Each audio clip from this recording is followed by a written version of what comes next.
Oi, finalmente. Ah, Agora vamos esperar que tu não dê problema com Flávia. é, acho que agora vai. Agora não vai dar problema.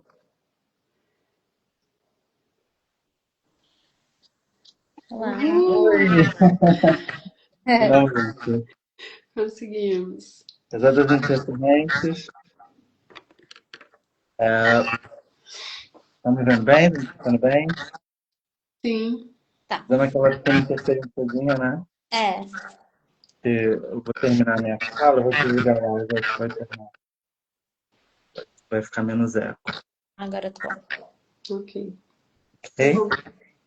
Primeiramente, boa noite, todo mundo. Eu gostaria de agradecer a presença da Kécia, da Flávia.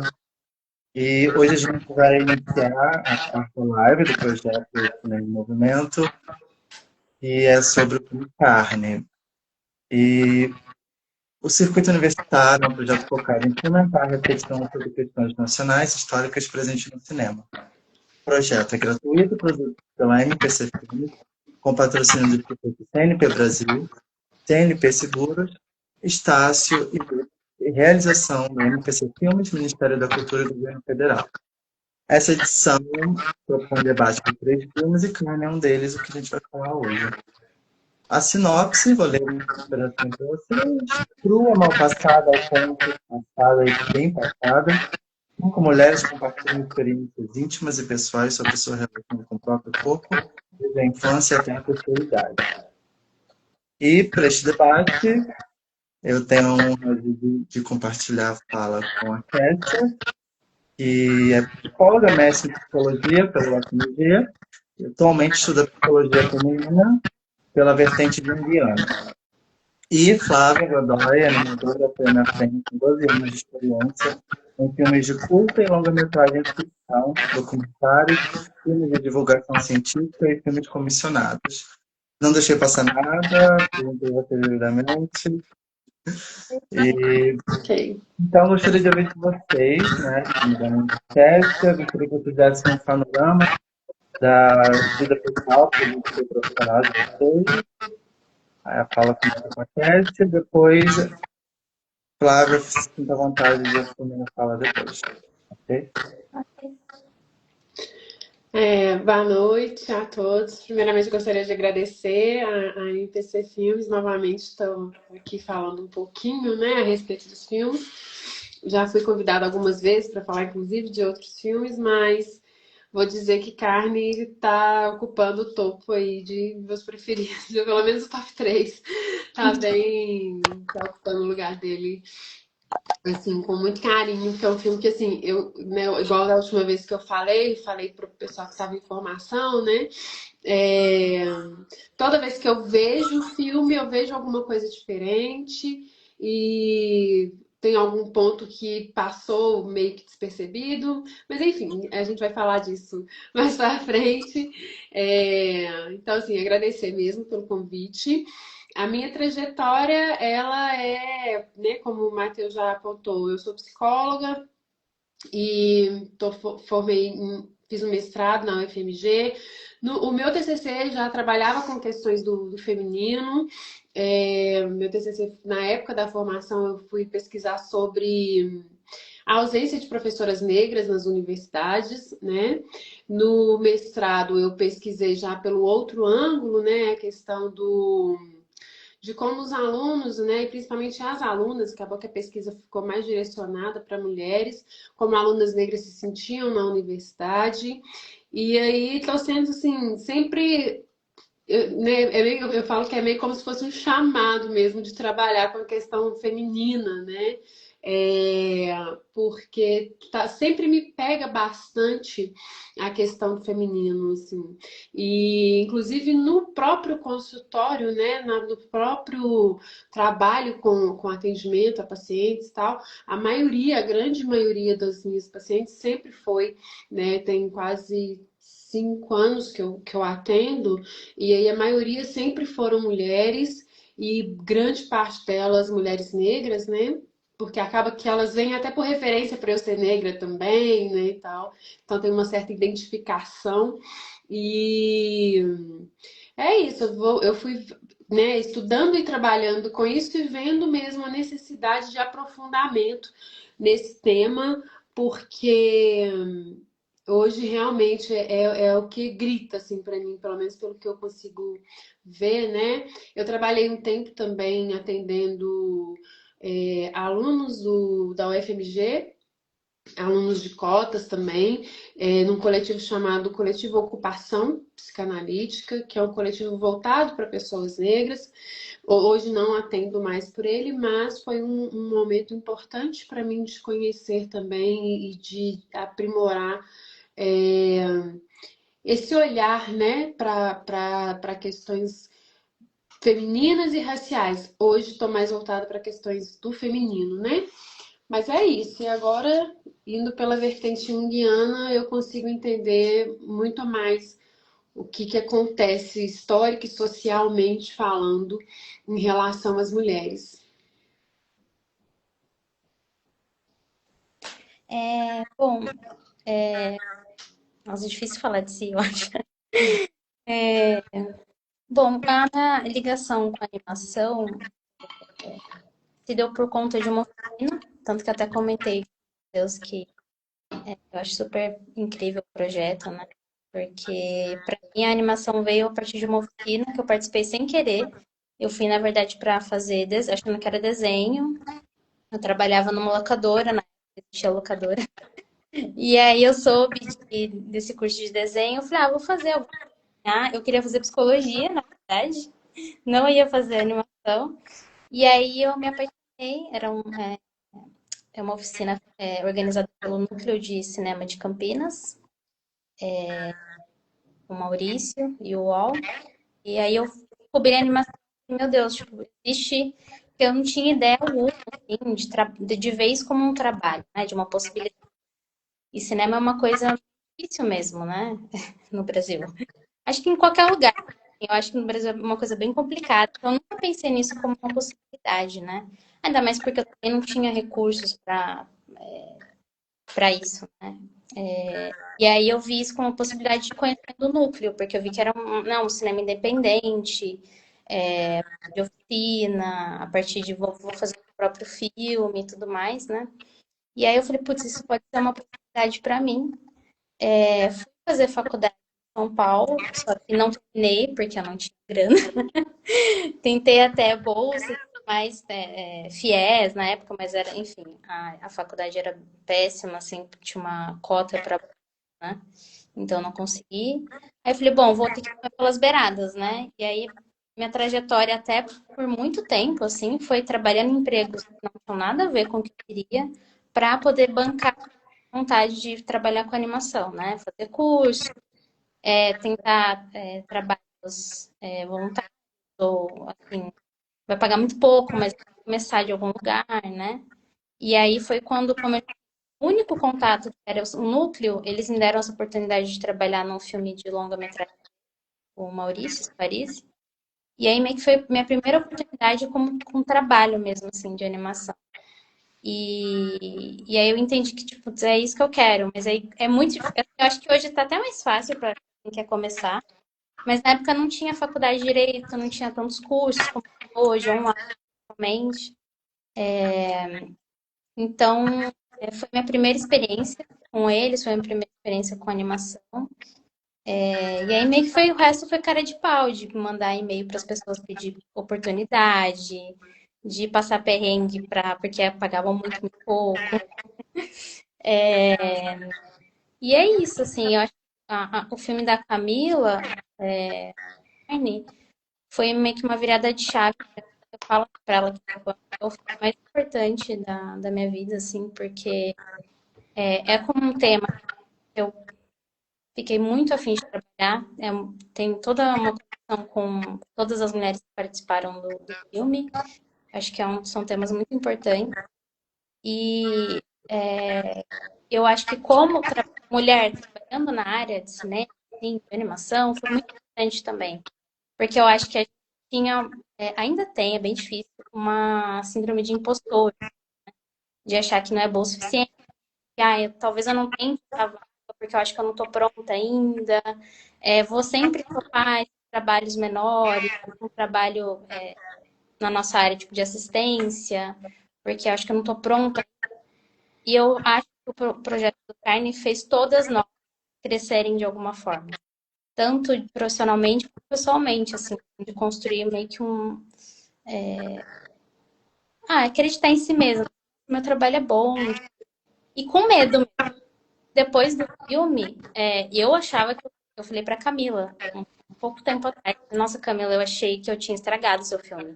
Porque eu não gostava da minha animação. Eu falava, todos os filmes são maravilhosos e o meu vai acabar com o filme da Camila. Aí eu falei pra ela que reassistindo, depois de um bom tempo, sei lá, 2 anos depois que o filme já tinha saído, eu até me emocionei. Eu falei, nossa, meu filme minha animação tá linda, sabe? E aí ela falava, eu achava que eu ia acabar com tudo, porque o meu inicia, o par, e eu falei, nossa, ninguém mais vai querer assistir o resto. Porque eu estraguei o filme. Eu fiquei, meu Deus, como a gente sabota, né? Então, assim, o cara foi uma chave para todos nós, assim, foi muito, muito importante. E com certeza é síndrome de impostor, porque esse segmento, ele é lindo, ele é forte, porque o depoimento ele é forte, então acho que a animação, para a animação conseguir dar força ao depoimento, sabe? A fazer valer na imagem o que o depoimento passa. Assim, isso por si já mostra todo o talento que você tem como profissional, como animadora, eu nunca duvide disso. Sim, sim. E meio que já introduzindo no filme, como foi que surgiu essa oportunidade de carne? A Camila te contactou, você se deparou com esse projeto? Como foi se desenrolando? Até você, de fato, atuar como animadora. A Camila me chamou para né? Eu não lembro agora quanto tempo isso, mas eu acho que a gente pensou em algum outro projeto bem menor, assim, de ilustração. E a gente tinha alguns contatos conhecidos, assim. A Giovana, a fonte das animadoras, era uma conexão que eu conhecia. O núcleo também, que ela fez parte do núcleo de cinema de Campinas também, né? Porque ela fez Unicamp. Então a gente conhecia ali, e aí ela me convidou para animação. Aí eu super topei. E aí eu fiquei feliz porque tinha essa coisa de participar do filme mesmo, né? Porque até então eu tinha feito trabalhos que a arte era da pessoa, eu tinha que realmente só apenas animar, né? Aquilo que estava já meio que pré-estabelecido. E aí o dela foi uma oportunidade para eu ter essa parte de criação também, com ela, obviamente, a direção dela.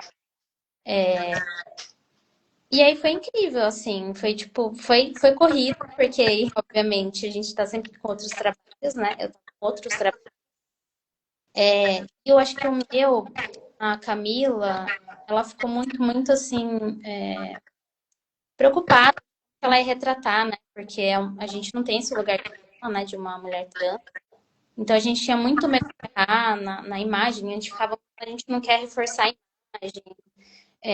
Tanto que a escolha de ser 2D digital foi por conta de ser uma coisa mais plástica, assim, uma coisa mais, uma estética, né, para essa personagem. Então a gente tem a fala dela que fala sobre corpo, mas a gente queria ao mesmo tempo forçar de novo aqui de uma forma muito sexualizada.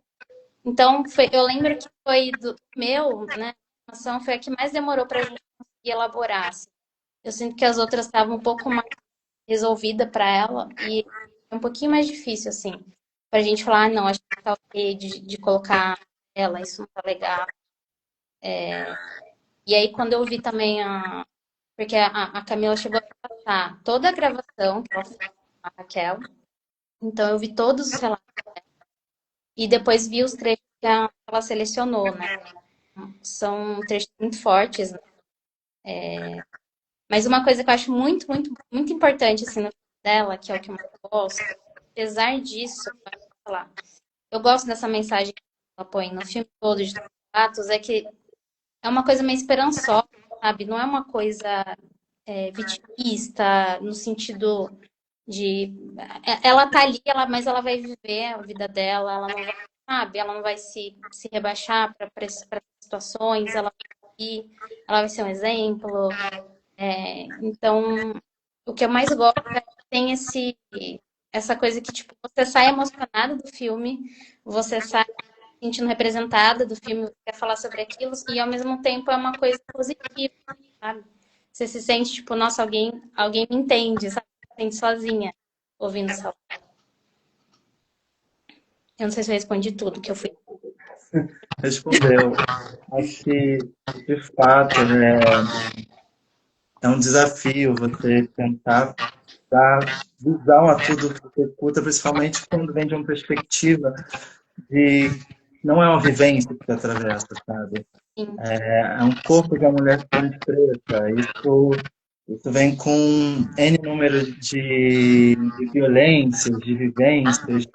E, sinceramente, eu acho que você deu o parâmetro real de tudo que ela quis falar, sabe? Eu acho que, de fato, esse seu olhar sensível de uma vivência que, apesar de não sua, é algo que você luta a favor, é o mundo que você acredita. Então, acho que esse é o primeiro fator que traz uma nova perspectiva como profissional animadora, né? Que você pega essa perspectiva de uma mulher feminista militante que, apesar de não ser atravessada por essa vivência, você, como uma mulher, você impacta, você se viu no lugar dela e isso é traduzido, então, parabéns, real. sim. Agora, levando para o lado da psicologia, Kessia, você disse, né, que a sua estuda em indiano. Você cita também que você estuda Ânima. É o termo correto? Ânima? Ânima. Ânima. Ânima. Então, eu gostaria que você falasse um pouco da vertente junguiana e especificamente de Ânima. Ânima, né? Ânima. A gente vai ter aí pela vertente junguiana a ânima e o ânimos. É um par, né? Assim, são polaridades, são energias, são arquétipos, né? E primeiro eu gostaria de pontuar assim, quando a gente vai para Jung, a gente entende que arquétipo é totalmente ou bem diferente do arquétipo que a gente vê hoje em dia, assim, as pessoas, da forma como as pessoas têm usado os arquétipos, né? Ai, pega o arquétipo da Cleópatra e põe a foto lá para você virar uma Cleópatra. Não, não é assim que funciona a teoria real de Jung, né? A Maria Clara entrou. Oi, Maria Clara! É uma graça, ela que me convidou para falar primeiro. A primeira vez que eu falei de carne. Então, assim, o Jung, ele vai trabalhar os arquétipos, mas numa vertente, assim, completamente diferente do que eu costumo dizer, né? O marketing meio que estragou a questão dos arquétipos, do que é, de fato, a essência da teoria, sabe? Mas, enfim, pelo menos assim, popularizou e alguma coisa se pega, né? Mas quando a gente fala de ânima e ânimo, são arquétipos que estão no inconsciente coletivo, né? Diferentemente de Freud, o Jung vai aí colocar para jogo mesmo o inconsciente coletivo, né? O Freud ele fala do inconsciente, mas o inconsciente pessoal. E aí, o que é esse inconsciente coletivo? É como se fosse uma grande rede, uma grande teia que conecta todo mundo, né?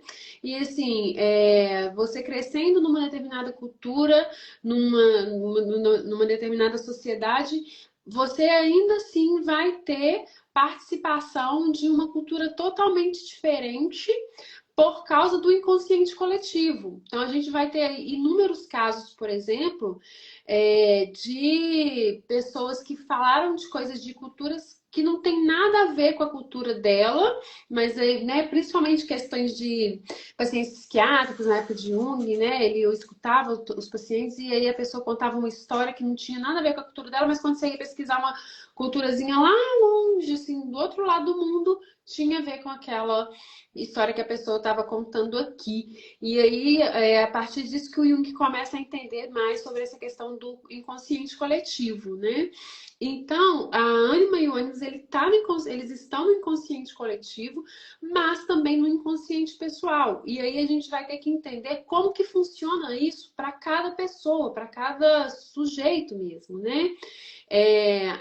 Eu vou falar de forma generalizada, mas para ficar mais didático. Quando a gente fala de ânima e ânimos, a gente não está falando necessariamente de mulher e de homem. A gente está falando de energias psíquicas, né? Então, de forma geral, o homem vai ter ali essa energia psíquica da ânima em si, e a mulher vai ter. Gente, por favor, não pegue isso fechadinho. Todo mundo tem. Eu só tô falando assim, questão de separando de gênero, para deixar realmente mais simples de entender. E aí a mulher vai ter dentro disso também o ânimos, né? A energia psíquica, que hoje está muito popularizado também de chamar de feminino e masculino, né? Porém, né, como tudo que aparece aí, o marketing deu uma bagunçada, aí fica parecendo que... Eu não gosto de usar muito os termos feminino e masculino, porque fica parecendo que é aquela coisa assim, feminina é quem usa, é a mulher que usa batom vermelho, vestido e tal, e não tem nada a ver com isso, né? Esse Aquela mercado que... binariedade, né? Oi? Cai naquela binariedade, né? No conceito binário. Exatamente, sabe? E reduz demais a história, assim, reduz demais o que é ser feminino, o que é ser masculino, e reduz, inclusive, assim, a grandeza do que é ter o arquétipo da ânima e o arquétipo do ânimos. Então, voltando, a mulher geralmente ela ela é a ânima, né? Tipo, se ela se identifica como uma mulher e tal, ela é a ânima. E isso para mulher, isso vale também para mulheres trans, tá?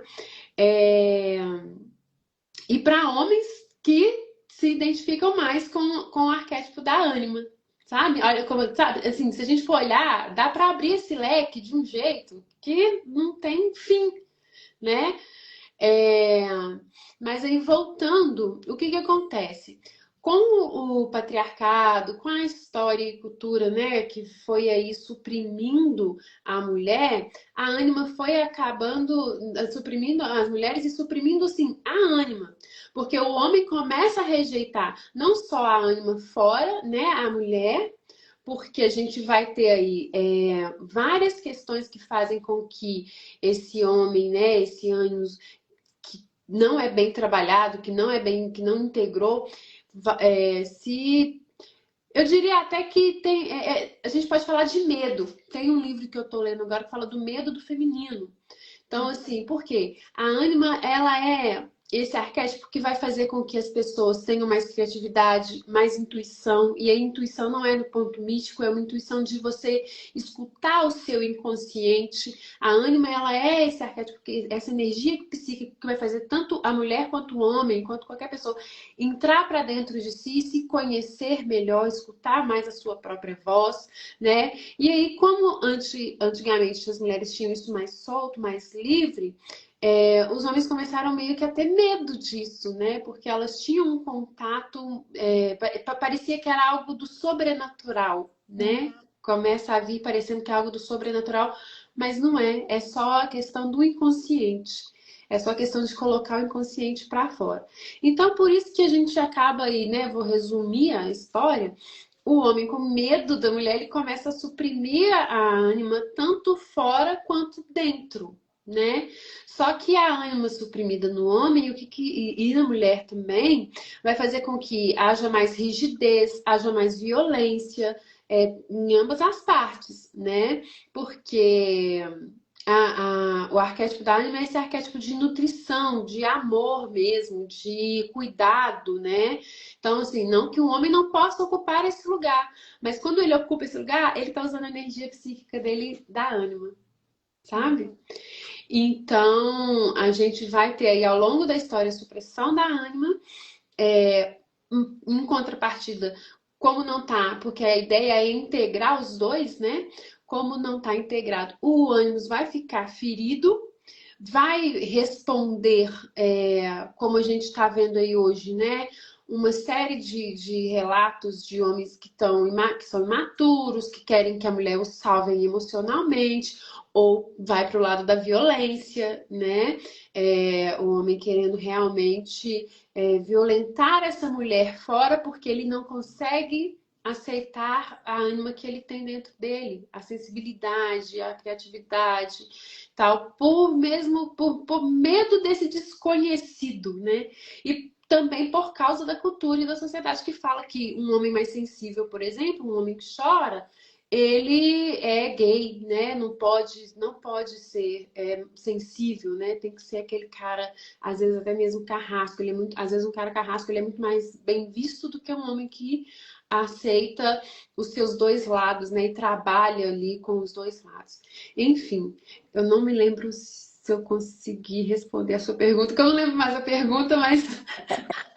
Mas foi um lado tão bom que eu nem sei. Então... Oi? Não, mas foi para um lado tão bom, não importa se não respondeu. Na verdade, respondeu sim, porque a pergunta era para entender o que era ânima mesmo. Sim. E é bem legal, né? Porque traz essa visão de que o aspecto feminino, ele é inerente, sabe? Ele nunca sai, Nunca sabe? sei. É como você, de fato, reprime ao longo da vida, como você lida com essa ânima. Estou falando. Exatamente. E aí, ao reprimir o que tem dentro, né? Ao querer esconder o que tem dentro de você, você vai fazer a projeção. E aí vai querer suprimir no outro também. Sim. Sabe? Vai rejeitar. O que você rejeita no outro, quando eu costumo dizer muito isso. Se tem alguma pessoa, alguma situação, alguém que te incomodou, te deixou irritado com raiva, pode olhar que tem alguma coisa sua aí também, sabe? Salvo por algumas exceções, por exemplo, questões sociais, né? Questões que realmente tocam um coletivo, digamos assim. Se ali no dia a dia alguém fez alguma coisinha que te irritou e se você for olhar com calma, não, nossa, nem era para tanto, pode olhar porque tem alguma coisa em você, né? Então, se você suprime o feminino, o ânimo em você, você também vai reprimir ele no outro, né? Nossa, legal.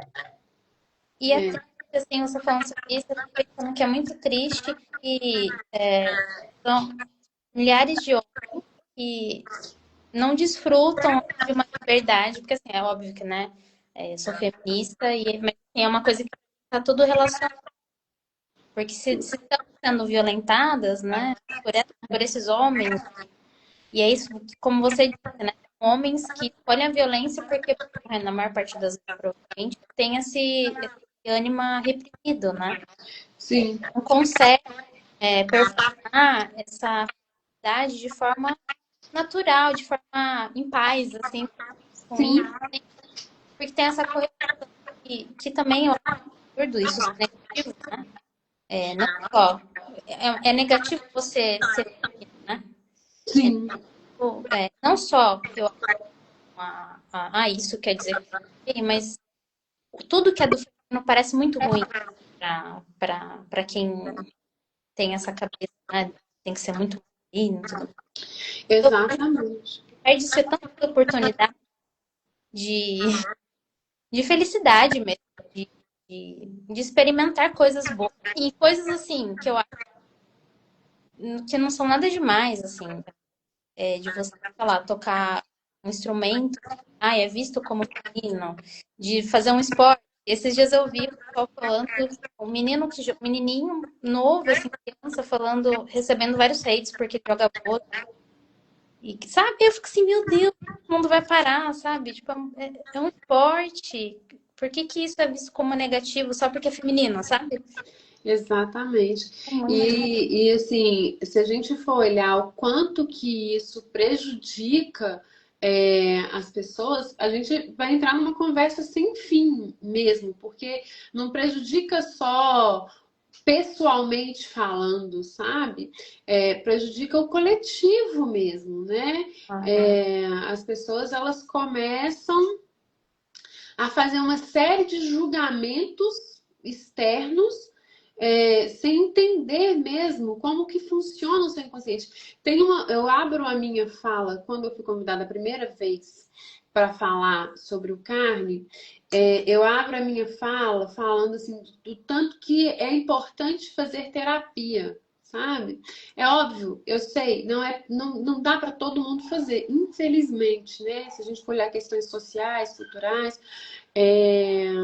não é possível, né, hoje para todo mundo fazer. Mas se as pessoas puderem, né, e quiserem melhorar pelo menos minimamente a vida, eu aconselho assim, eu sugiro fortemente que façam, porque eu até brinco, né, aquela história que gente feliz não enche o saco de ninguém, sabe? E a terapia, ela te leva para esse lugar de se conhecer. Ela te leva para esse lugar de você. E aí a gente pode falar de terapia convencional, mas de outras terapias também, né? Alternativas, né? Que existem aí hoje. Ela te leva para o lugar de você entender o que é seu e o que é do outro, fazer essa separação, né? É óbvio que é um processo de muitos anos, eu digo que é processo para a vida, mas à medida que vai caminhando, né, você vai conseguindo fazer essa separação.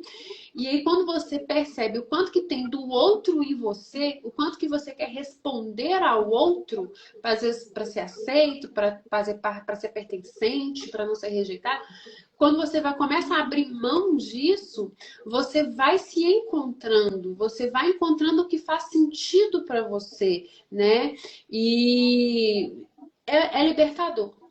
É libertador. E eu acho que é por isso que o Carne toca tanto, assim, né? Porque a gente está vendo ali mulheres livres com seus corpos, que passaram por um processo, pelo menos assim, né? O que é apresentado no filme, é óbvio que a gente vai ter várias camadas, né? Se a gente pegar a história de uma delas, a gente vai ter que escutar muito mais para ver assim os níveis de liberdade que elas se encontram, mas ali do filme a gente consegue perceber que elas passaram por processos muito repressivos e conseguiram ir se libertando ao longo da vida delas, e eu acredito que, né, vão continuar se libertando se continuarem pensando da forma como elas se apresentam no filme.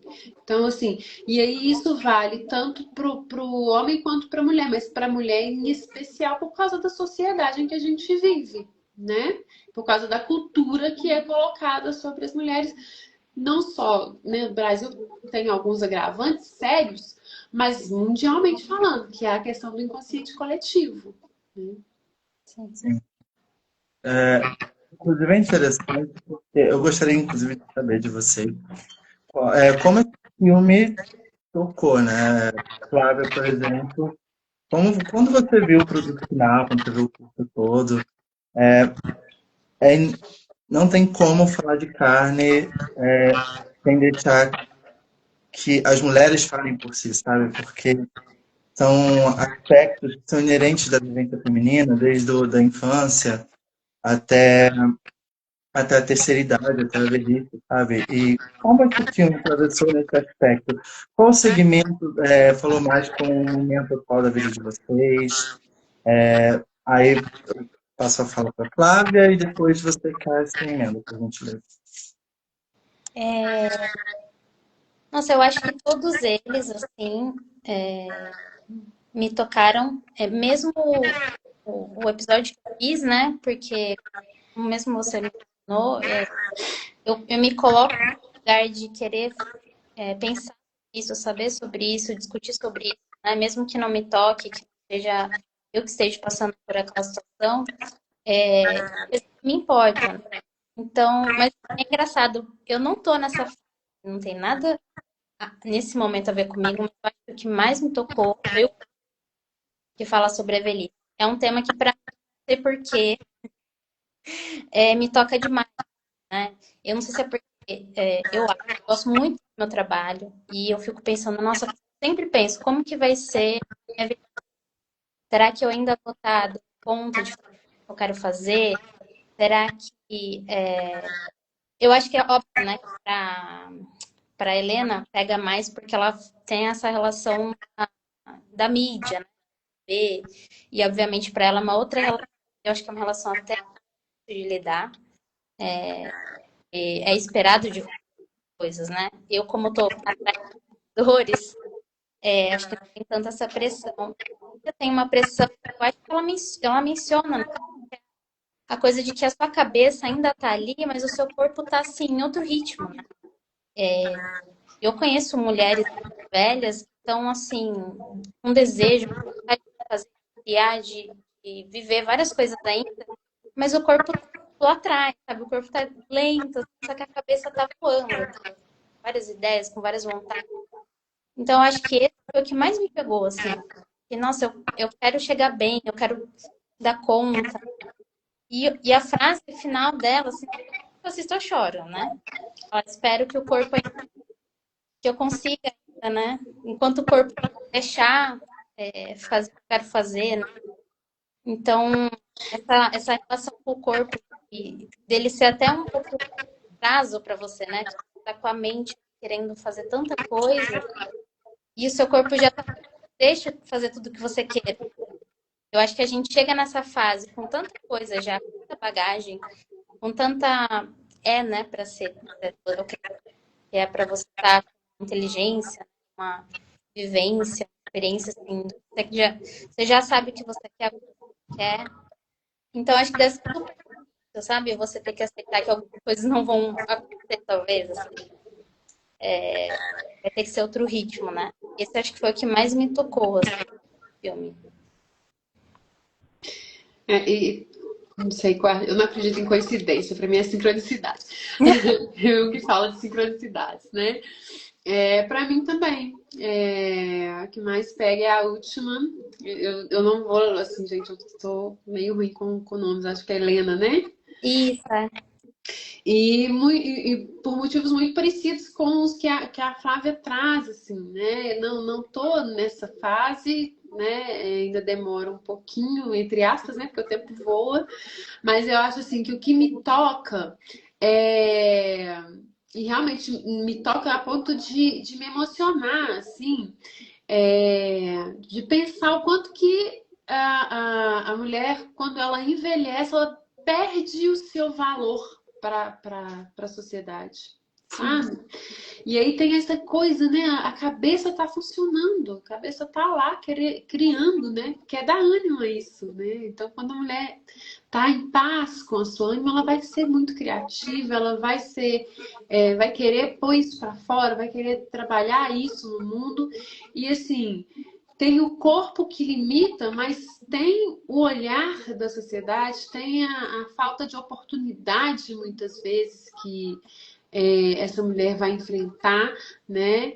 Então, assim, me toca e, e principalmente porque eu tenho um trabalho por fora da psicologia, mas que também acaba pegando, né? Não tem como fazer uma separação com a ancestralidade, com a questão de, né, quando você trabalha com questões de ancestralidade, você vai trabalhar muito ali com a transmissão, sabe, das gerações anteriores para as gerações mais novas, né? Então a gente vai trabalhar muito isso com questões nos povos indígenas, com povos de descendência africana, né? E assim, um respeito que eles têm pela ancestralidade é uma coisa que, se a gente olhar assim da nossa cultura, é fora do normal, é fora do comum. Mas é a coisa mais linda que tem, porque a sabedoria que tem nesses povos, elas vêm adiante, elas vêm dos ancestrais, sabe? Então, assim, a gente vai ter os anciãos, né? E as anciãs, que são, assim, os verdadeiros líderes daquelas comunidades, né? E aí a gente chega aqui E a mulher, principalmente, é meio que descartada quando ela chega na terceira idade. Então, assim, é absurdo você fazer quando você faz o comparativo dessas culturas, chega a ser absurdo como a nossa sociedade olha para as pessoas mais velhas no geral, mas para as mulheres, né, obviamente, em específico, porque é meio como se a gente estivesse pegando um pote de ouro e jogando no lixo. Sim. Sabe? É uma riqueza, uma sabedoria tão grande, tão profunda, que se fosse valorizada, poderia assim, fazer grandes transformações na nossa sociedade e na vida individual de cada pessoa, sabe? E aí a gente vai ter, né, essas pessoas que são colocadas em asilos, em abrigos, e a família deixa, sabe? E aí você chega lá, as pessoas vão estar assim, muitas vezes lúcidas, com um monte de coisa para poder falar, para ensinar, mas não são escutadas. E para mim isso assim toca bastante. Legal você mencionar isso, porque eu estava pensando, não vou conseguir mencionar, mas estava pensando num estudo que fala sobre o medo do orgânico, né? Esse processo de, esse processo pós-moderno de industrialização, de internet, vai criando um medo pelo orgânico. Então, esse processo da busca pelo sintético, pelo liso, sem ruga, sem nada, e levando para a perspectiva feminina é pior ainda, porque já existe uma repulsa pelo corpo feminino, né? Existe um estigma sobre menstruação, existe um estigma sobre vários aspectos da vivência feminina. Aí junta com o fato de que está existindo repulsa pelo orgânico, né? As pessoas têm medo agora de botar pé no chão, de estar conectado pela terra. E Nego Bispo até fala disso, sobre a valorização do conhecimento ancestral, como a gente precisa voltar para a terra. A gente precisa sair desse medo do, do sujo mesmo, do orgânico, sabe? Porque na terra, nos povos originários, no conhecimento ancestral, quilombola, está toda a história que a gente conhece, sabe? A gente veio de um contexto muito específico, muito rico, e esse processo é um processo de apagamento mesmo. É aquele processo de apagamento racial, que vem do apagamento de conhecimento feminino, conhecimento de mulheres pretas. Aí vou citar a Lélia Gonzalez, que também diz muito isso, que dá até para associar com esse segmento do depoimento da Raquel Virginia, que Lélia Gonzalez fala das três mulheres pretas, né? A mulata, a doméstica e a mãe preta. E a Raquel diz muito isso, sobre como o corpo dela é um totem, como o corpo da mulher preta é um totem. E com a perspectiva dela de ainda de ser travesti, né, que a gente, ao mesmo tempo que é o país que mais consome pornografia trans, é o país que mais mata pessoas trans. Então, essa dicotomia diz muito sobre a nossa cultura, sobre o perigo do avanço de pensamentos reacionários, porque é isso. As mulheres elas estão perdendo espaço, a gente vê na mídia, a gente acha que mulheres estão ganhando espaço, mas na verdade elas estão perdendo espaço, porque elas estão sendo rechaçadas de falar, né, aspectos dela, do corpo dela, da vivência sexual sempre é rechaçado. Eu acho que eu falei demais, Imagina. mas já puxando um gancho para Flávia de novo, a paleta ela é muito específica, né? Se a gente observar a paleta, como foi o seu processo de conceber tanto a paleta como os traços, com vários estéticos, como foi o processo até o traço final, e as cores finais? A paleta foi a que trouxe, né, pra gente manter uma unidade assim, no filme. E tinha, obviamente, a ver com carne, né? Com as cores de todo o processo da carne, né? Então, tem o amarronzado, o vermelho, o rosado. Então, tem toda essa paleta, assim, de cores que ela vai trazer uma unidade, já que ia ter diferentes técnicas de animação, né? E aí, o processo de criação foi bem junto com a Camila, porque ela estava bem preocupada. E aí eu falei, eu acho que eu queria fazer, porque eu não sei, eu acho que não, mas eu acredito que as outras personagens não são tão próximas, tão preocupadas em ser próximas com a entrevistada, né? Mas eu queria fazer, e a Camila também, assim, fazer realmente ela, né, referência para fazer as artes, criei a personagem realmente usando a referência, né? E aí, para fazer a animação, a gente pensou nas cenas, né? Ela trouxe o board, né, para ceninhas e tudo mais. E aí eu fui fazendo as artes pensando nas cores que eu tinha mais ou menos criado para fazer esse filme. E a finalização, isso, né? Assim, fui fazendo digitalmente, trazendo esse aspecto um pouco mais plástico, assim, né? Mais mainstream até, porque era uma coisa que a Camila interessante de fazer, não ser, ser uma coisa, porque é meio oposta, tipo, ela tá em destaque, né? Meio que é uma ideia, né? Eu amo todas as outras técnicas e eu acho elas, mas elas são técnicas mais de arte independente, e tudo mais, e acho que a Camila queria trazer uma coisa dentro de algo relacionado, assim, sabe? Pra dela tá em destaque até essa. E meio que esse é o tipo de finalização mais desenho, né? Tirando o 3D que tá em alta também. Tá? Então foi um processo tranquilo de fazer. Eu fazia ceninhas, mostrava pra ela, aí eu finalizava. Demorou um pouco fazer essa coisa de, será que é isso mesmo? Eu queria dar ênfase ao corpo, mas também dar um destaque para uma coisa meio diva, assim, né? Meio de enaltecer mesmo ela como cantora, como performance, né? Como alguém que conseguiu passar tudo isso e tá em destaque. Tem uma outra ideia dessa vivência, né? Que você comentou. É visto sempre nesses lugares, né? Ou de prostituição, ou de sexualização, né? E ela consegue mostrar que tem outros caminhos, realmente não serem fáceis, né? Pelo menos o processo de animação foi esse, assim, sempre passando para ela e ela estava dentro do que eu esperava, né?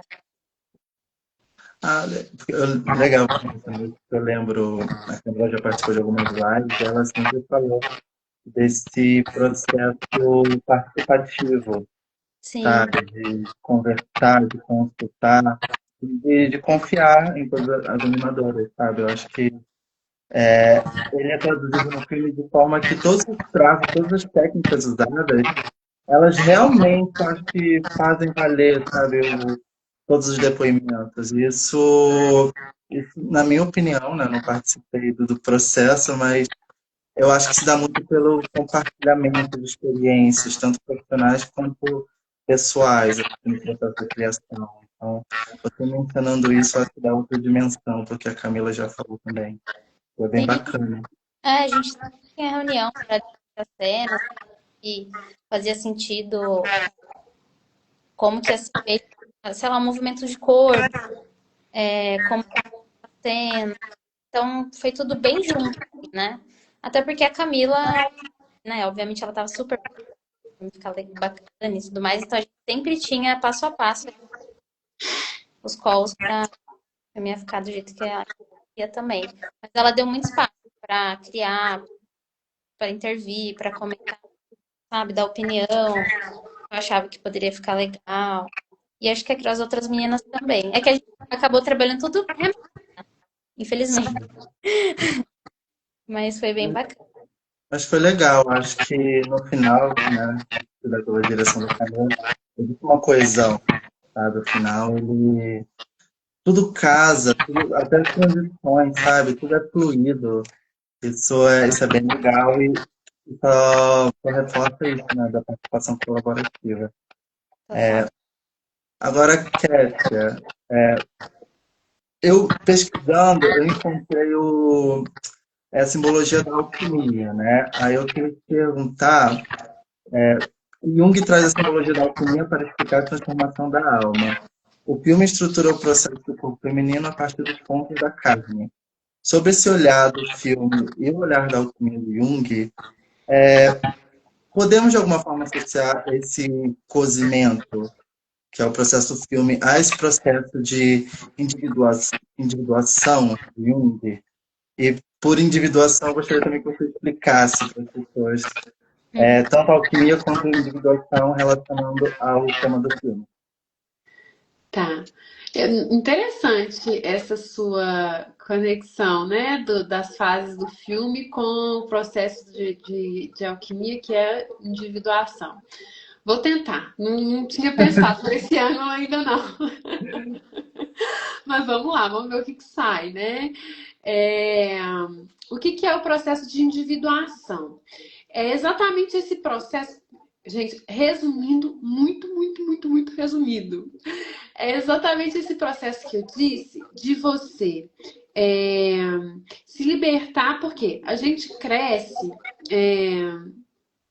livre de qualquer interferência externa, digamos assim. O bebê tá lá, mais ou menos livre, né? Porque a gente, desde a da barriga da mãe, a gente tem ali algumas impressões que vão marcar esse corpo desde a barriga. Então, por exemplo, se a mãe tem um grande sofrimento é, na gestação, por exemplo, isso vai ser sentido, né? Vai ter um efeito sobre o bebê também, né? Assim, vai ter gente, obviamente, né? A gente vai ter estudos que vão contrariar isso, mas vão ter estudos que a gente vai ter isso comprovado. Eu sou da vertente que acredita que, né, a gestação ela interfere no sujeito, assim, no ser, né? Então, assim, mas aí quando essa criança nasce, como isso vai ficar como impressão, não é realmente o que acontece de fato, né? Vai ficar ali de alguma forma como uma energia no corpo e na psique da criança. Porém, quando essa criança vai nascer, vai crescer, vai começar a interagir com o seu meio, né? E principalmente assim, a gente vai ter ali o núcleo familiar na maioria das vezes, né?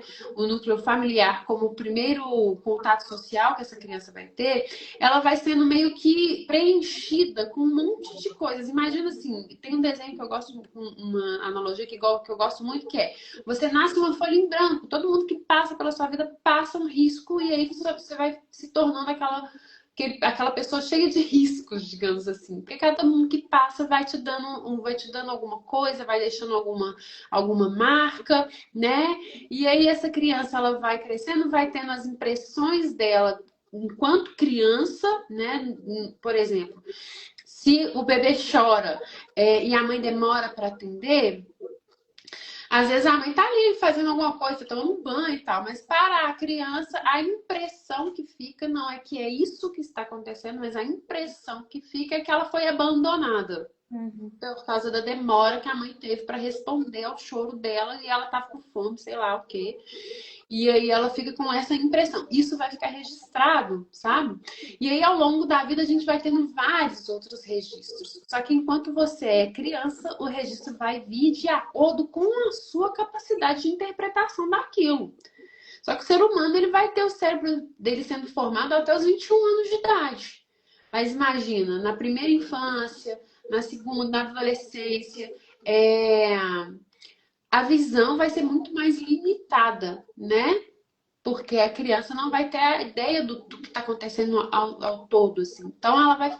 Daí vão surgir os traumas, vão surgir o medo de rejeição, que vai fazer com que a pessoa, né, esteja assim, se colocando sempre em posições de não ser rejeitada, e a gente vai entrar por um outro caminho que se eu for falar também, vamos a noite toda, mas enfim, coisas que são comuns, né? Medo de rejeição, medo de abandono, né? Então, aí, o que vai fazer? Eu tenho um meme que fala o seguinte: a gente passa a primeira metade da vida sendo traumatizado e a outra metade curando os traumas. É mais ou menos esse o processo de individuação. Quando você entra na... Por isso que eu recomendo tanto a terapia, porque você vai tirando esses riscos que eu falei lá das folhas, você vai tirando isso, aí você olha para esse risco aqui não é meu não, o que isso aqui tá fazendo aqui? Deixa eu jogar isso aqui fora. Você vai jogando, aí você não se torna de novo aquela folha em branco, mas você vai ter uma folha, digamos assim, com os riscos mais apagados para você fazer o seu próprio desenho nessa folha. Sabe? Você desenhar o que você quer de fato, sem tantas marcas, sem tanto palpite do outro, coisas que vêm do outro que muitas vezes você não tem nem ideia. Então, às vezes você fala assim, eu gosto de, sei lá, eu gosto de filme, eu gosto de assistir de filme de terror, vamos por assim. Aí quando você vai olhar, cara, quando você assiste um filme de terror, você passa a noite em claro, você tem sonhos, seu corpo fica ruim, você fica mais tenso. E aí você vai olhar e falar, cara, não, eu não gosto de filme de terror. Eu comecei a assistir filme de terror porque, sei lá, meu pai lá atrás assistia, eu via ele assistindo, ou um irmão mais velho assistia e eu via ele assistindo, e achei que eu gostava também, mas olha como que eu fico quando eu assisto um filme de terror, sabe? Isso assim, para dar um exemplo bem bobo, sabe? Porque as pessoas, elas deixam de viver. É o que a Flávia falou lá atrás, assim, elas deixam de ter alegrias, de ter momentos de prazer, de felicidade, entre aspas, bobeira. Mas não é bobeira, é porque tá uma coisa tão enraizada no inconsciente que ela acha que aquilo é dela, mas quando ela vai ver, não é. Sabe? Então, o processo de individuação, ele é esse. E a alquimia, ela é usada como analogia mesmo, porque a ideia da alquimia é o quê? Transformar chumbo em ouro, né? Só um minutinho, gente. Zac, meu cachorro. Quer participar da live? Então, o processo alquímico, né, vai transformar o chumbo em ouro, mas vai passando por várias outras, vai passando por vários processos dentro de um grande processo. E é esse o processo que a gente vai fazer com a psique da pessoa, com a alma, né? O sujeito deixando ali o ego, que é essa construção, essa folha cheia de risco que não é dele, né? Deixando esse ego para trás e transformando-se no que ele é de fato, sabe? Entrando em contato com o que ele realmente gosta, com o que ele realmente quer, sabe? Encontrando o que a gente pode falar assim de propósito de vida, mas não aquele propósito que eu vim aqui para fazer a coisa X. Não, você veio aqui para viver. Mas como que é a vida para mim? O que é viver para mim? Esse é o grande propósito. Você descobrir o que é a vida para você. Pelo que você quer e não pelo que o outro ou disse que você precisa fazer, ou pelo que você acredita que o outro vai querer que você faça para que ele te aceite, para que ele te ame, sabe? Então, eu acho que o processo da alquimia com carne, vai falar exatamente desse amadurecimento mesmo, né? De você sair dessa fase, não sei, talvez seja isso, né? Sair dessa fase crua em que você pode receber qualquer coisa, né? Se você pega uma carne crua, o outro vai poder fazer qualquer coisa com essa carne, né? E talvez seja esse o caminho de você amadurecer a ponto de, não, vou fazer o que eu quero com a minha vida e não o outro que vai vir e vai me dizer como eu tenho que ser, o que eu tenho que fazer. Inclusive, o primeiro depoimento fala justamente sobre o processo de gordofobia sofrido pela mãe. A mãe sendo gordofóbica com ela, então basicamente processando.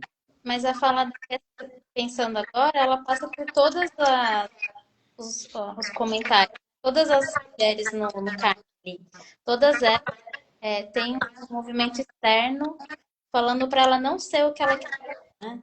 A mulher não querendo tirar, não querendo fazer cirurgia, querendo manter sim, porque eu não vou ter filho, mas tudo bem, meu corpo é meu, dessa forma. E as pessoas, tipo, não, por quê, né? E aí a Helena que quis, tendo que lidar com essa coisa, não, uma mulher, como você disse, né, uma mulher mais velha, acabou a sua carreira, né? Não vale mais, não tem mais valor aqui. né? E ela falando, não, vou continuar. Aí a primeira que você comentou, que difícil que deve ter sido para ela, acho que eu, tanto que é uma das que numa sessão a moça veio, nossa, eu tipo, super me vi, ficou super emocionada com essa coisa da relação com o corpo estético, de que você tem que estar dentro de um padrão de pessoas, né? Sendo que às vezes para você tá super bem com você mesmo, mas é tanta pressão externa, né? Para você ser algo que diferente, né? Às vezes nem cabe, né? Mesmo você querendo, não cabe aquele corpo para você, né? É impossível aquele corpo para você. Então eu acho que todas elas, a menstruação também, lidar com outras adolescentes ali, né? Te incomodando, tá nessa fase, a mãe também tem essa noção, né? Da individualidade dela, e você tendo que lidar com isso. Todas elas têm tudo a ver com o que a Cat falou, né? De você ter que passar por isso e entender que você, os seus desejos, onde está a sua felicidade, e ter que passar por isso e falar, olha, eu vou ter que falar mais alto aqui e seguir a minha vida da forma. Sim, e inclusive assim, só fazendo uma adenda, assim, a própria conexão com o corpo, né? Quando a gente vai trabalhar o feminino, a gente vai entendendo o quanto que o corpo literalmente fala, sabe? E aí para ter a sensibilidade de escutar esse corpo, você precisa estar muito conectado com a sua ânima, sabe? E essa ideia de apagamento do corpo feminino, a gente pode dizer que é quase que um projeto mesmo de apagamento da mulher, faz parte do projeto do apagamento da mulher em si mesmo, assim. Aí a gente vai ter, por exemplo, a introdução do anticoncepcional, que rouba o ciclo natural da mulher, sabe? Tudo que, como você disse, Matheus, tudo que é orgânico passa a ser rejeitado. Porque o que é orgânico torna a mulher. Não sei se vocês já ouviram falar naquele livro da Clarice, esqueci o sobrenome, mas Mulheres que Correm com Lobos, né?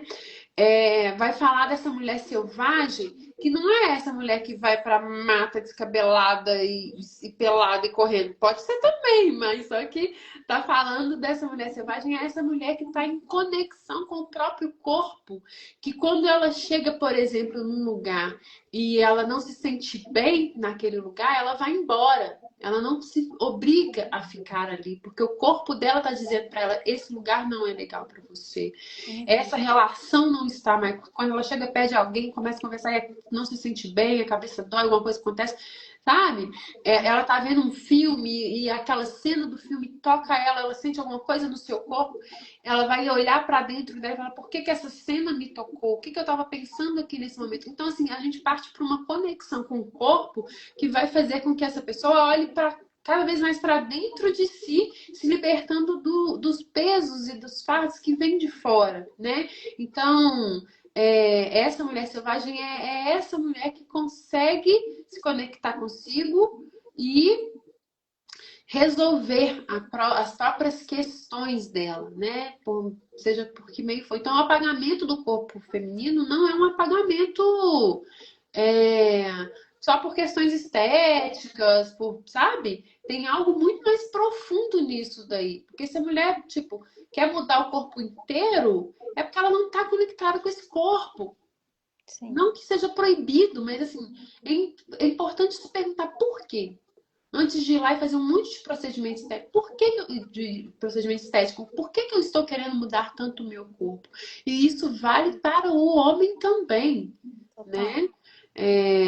Porque quanto mais você altera seu corpo, quanto mais você coloca um monte de hormônio no seu corpo, mais esse corpo vai perdendo ali a organicidade dele, mais você vai perdendo contato com o que te faz você.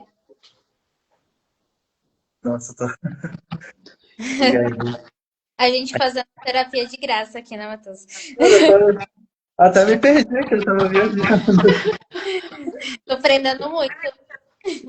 Eu estava pensando, eu não vou saber nomear a autora. Na verdade, é um livro com várias autoras. Mas o tema principal é sobre o feminismo decolonial, basicamente, né? E o livro fala muito sobre a importância de ter um pensamento interseccionalizado, para você entender todo o seu processo social, pessoal, político e profissional também.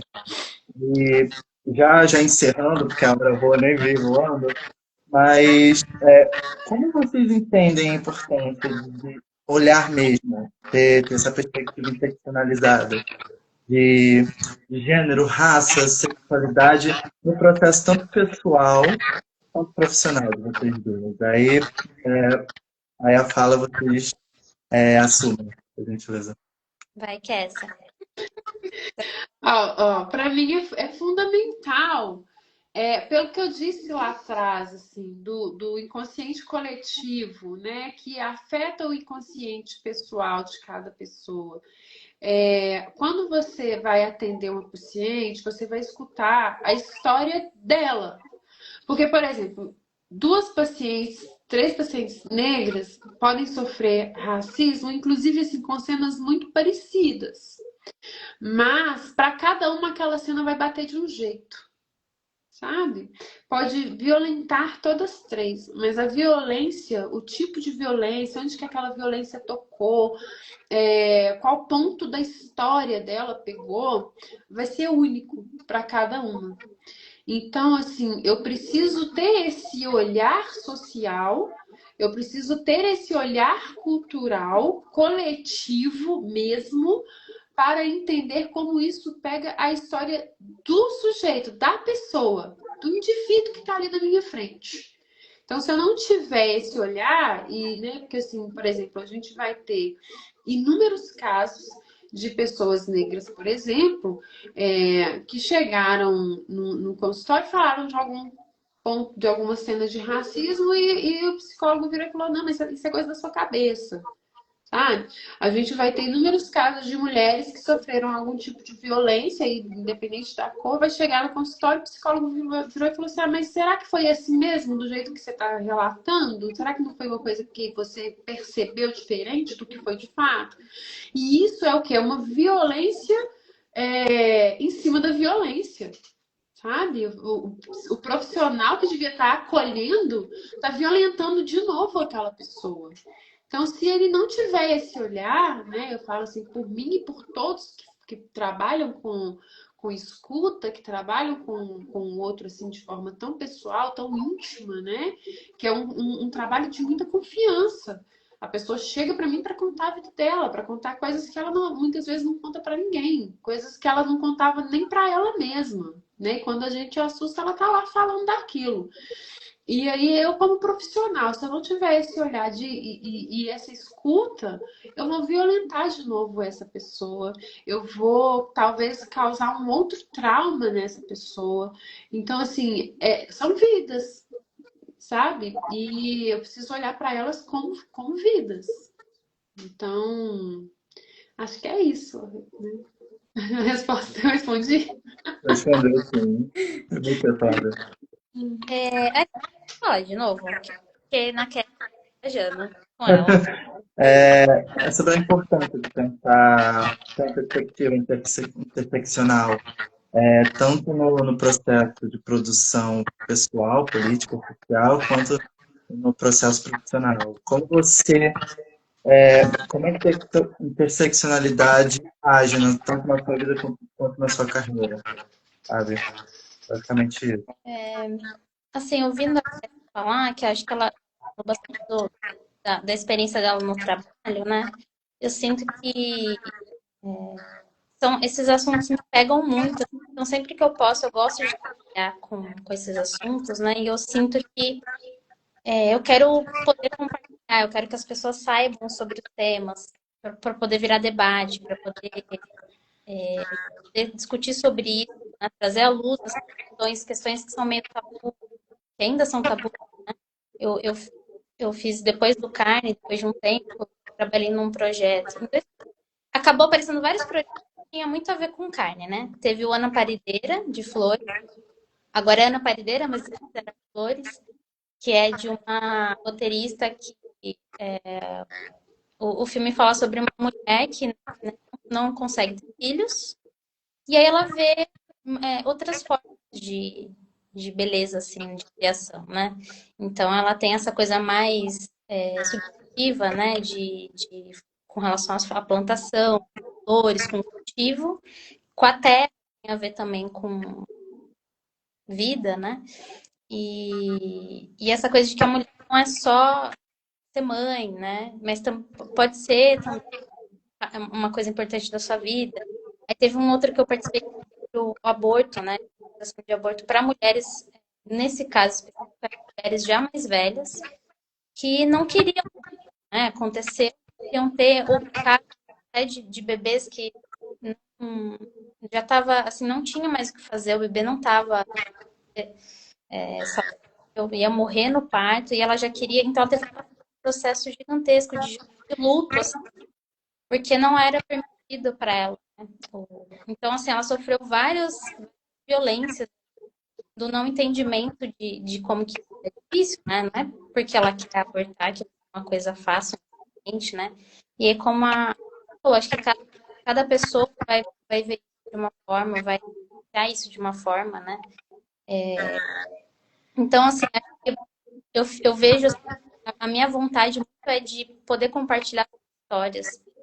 E eu acho que a animação traz, no Carne você vê, eu acho que traz uma abertura maior de diálogo. Eu não sei se a animação tem uma coisa de, talvez, de comover, diferente de só um relato, o rosto da pessoa ali. Ele tem uma poética para você, minimamente, se você estiver um pouco aberto, colocar numa desses relatos, de se ver ali, né? Então, eu respondi, mas eu pensei um pouco no meu Respondeu trabalho. assim. São temas que me importam, são temas que me atravessam também, e que eu queria que viesse a público, fosse discutido, trouxesse novos debates, né? Trouxesse outras mulheres, porque eu sinto que depois do Carmen, teve várias outras mulheres, tanto na animação, mas mulheres que fizeram até tese sobre o tema, né? A Kessia mesmo falou que tocou ela, e assim, ela leva para outros lugares. Eu sinto que várias mulheres levam para outros lugares, para além do cinema, né? Para sua própria vivência, assim. Então, eu acho que essa é a importância do filme e de trazer esses temas, né? Você respondeu sim, porque de forma sintética, pensar em interseccionalidade é pensar de forma humana, a entender o outro, a entender todo o processo que constrói o outro e quanto o outro é importante na produção, no seu processo de produção também. Então, acho que entender essa simbiose e, apesar dessa lógica neoliberal de troca, a gente compartilha vivências, dores, sabe? E carne é muito lindo nessa forma, como você pode ver um compartilhamento de vivências femininas inerente, sabe? Toda sessão que eu participei, eu tive o privilégio de ouvir relatos muito pessoais, sabe? De quanto o filme pegou de forma bem específica, sabe? Numa área, tem um que aborda mais sobre o tema do cru, onde a menina fala sobre gordofobia, aí sobre o Climatério? climatério, exato. Sobre esse processo do climatério, o depoimento da Helena Inês, né, uma artista que basicamente veio desde que era rainha do cinema marginal, sempre teve seu corpo sexualizado, então entender essa transição. Então, no final, é isso, é esse olhar humano, e é olhar que todas as mulheres que viram esse filme, eu pude ver com a contribuição de cada um, do relato de cada um, porque esse filme, ele fala muito por si só, sabe? Quanto ele ultrapassa fronteiras nesse sentido. Infelizmente, eu acho que já deu a hora, tá bom? Até por todo o tempo que eu achei que ia passar, mas foi ótimo, acho que rendeu. Se não der, eu acho que ia render muito mais. Mas, enfim, para finalizar, eu acho que um recado final, uma perspectiva para o futuro, um sonho de ambas, por gentileza. Vai lá, Fábia. Nossa, que difícil. Por isso que eu paguei pra você. Ai, uma perspectiva. Ai, eu sou muito positiva, assim. Eu sou positiva. Perguntaram pra mim, eu participei de uma palestra, e aí perguntaram pra mim sobre animação, porque assim, como eu trabalho com uma animação mais independente, sempre tem um grande medo, ai, a IA chegou, e como que vai ser a animação? E aí eu falo, gente, eu não sei, eu tenho esperança, porque assim, eu acho que as pessoas querem ver coisas feitas por pessoas, assim, sabe? Acho que assim, eu sinto que é uma fase, como foi 3D, por exemplo, quando a gente fala de técnica, né? Eu lembro que quando chegou o 3D, eu estava na faculdade e todo mundo. E eu lembro que eu fiquei assim, falei, meu Deus, se depender de 3D, lascou, porque eu não gosto de fazer 3D, eu gosto de fazer coisa à mão ali, uma coisa solta, tá? E aí eu percebi que assim, tem público para todo mundo, as pessoas querem ter uma conexão. As pessoas são diversas, então as pessoas não são iguais, as pessoas querem ver coisas diferentes, e as pessoas querem ver coisas por pessoas, porque a gente sabe o que a gente sente, a gente compartilha é, mais ou menos das mesmas dores, das mesmas alegrias também. Então eu acho muito difícil a gente ser substituído. Então, eu sou muito positiva com relação a isso. Pessoalmente, eu imagino que eu vou seguir trabalhando com animação, até como seguindo Helena Ignez, fazendo enquanto o meu corpo permitir, eu vou seguir. E é isso, assim, e questão do feminismo, questão da mulher, eu acho que por mais que tá difícil, eu acho muito difícil também as mulheres não batalharem, sabe? Eu acho que a gente tá num ponto. Eu acho que assim, a gente chegou num ponto tão incrível, assim, de muitas conquistas, que eu acho que é por isso que tem muito embate também, né? Que a gente está chegando em alguns espaços, querendo ou não, devagar, que eu acho que talvez é por isso que tá tanto embate, assim, tá tão difícil, mas eu acho que as mulheres vão aceitar voltar para certos lugares, sabe? Então, eu tenho esperança, assim, eu tenho esperança, eu acredito que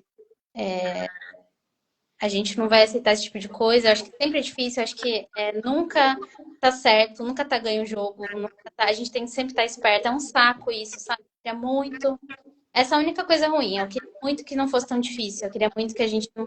Porque às vezes eu abro o celular e eu vejo notícias horríveis, eu fico, meu Deus, de novo isso, a gente já tinha ganho isso, vamos ter que ir pra rua de novo, vamos ter que se reunir de novo, mas eu sou muito esperançosa, eu acho que não tem volta. Não aceito. Não tem volta. Você, Kátia? Mais uma vez, eu tô do time da Flávia. Eu também sou muito esperançosa, assim, e eu realmente acredito que a gente está indo para um lugar, por mais que seja muita luta, muito difícil, né? É a passos de formiga mesmo, mas eu acredito que o feminino, que o ânima, né? Que a ânima tá ganhando cada vez mais espaço e assim, não só fora, mas dentro, sabe? Eu tô assim, pelo menos nos meios onde eu circulo, as mulheres elas têm sido muito mais valorizadas e estão aprendendo a se valorizar também cada vez mais. E porque eu acredito muito que assim, essa mudança que a gente está buscando, ela vem de dentro para fora. Ela pega o coletivo, mas antes de pegar o coletivo, ela pega o individual, sabe? Então, por exemplo, quando eu atendo uma militante, o meu olhar é sempre o que eu disse, né? Ver como essa militância vai pegar para o individual. E aí essa mulher vai se fortalecendo, porque assim, a luta coletiva, ela pode ser muito adoecedora. A gente não pode ignorar esse fato, porque ela vem realmente adoecendo muito as pessoas, porque como, né, você vai lutando, lutando, e só que você chega ali também, cada um de um jeito. Então, se às vezes você está numa liderança de um movimento coletivo, mas não olha para você, você acaba projetando no outro as suas sombras, com o que o Jung chama de sombras, e o outro acolhe essas sombras, né? E vai virando assim uma bola de neve. Porém, se você olha para você e encara as suas sombras, é, porque a ideia da Anima acabou virando muito uma sombra para muita gente, né? Porque se você reprime é porque você acredita que tem alguma coisa de ruim ali. E a sombra é basicamente isso, algo que você tem, mas acredita que é ruim.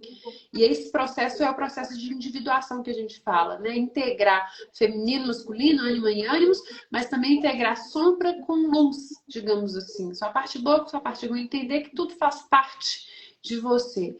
E eu, pelo que eu tô vendo, assim, a gente está caminhando para isso, de entender que tudo faz parte, sabe? E aceitar tanto um lado quanto o outro.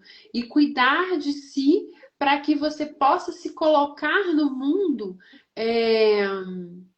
de forma a ajudar esse mundo a se curar também. Acho que a gente pode falar nesse termo, sabe?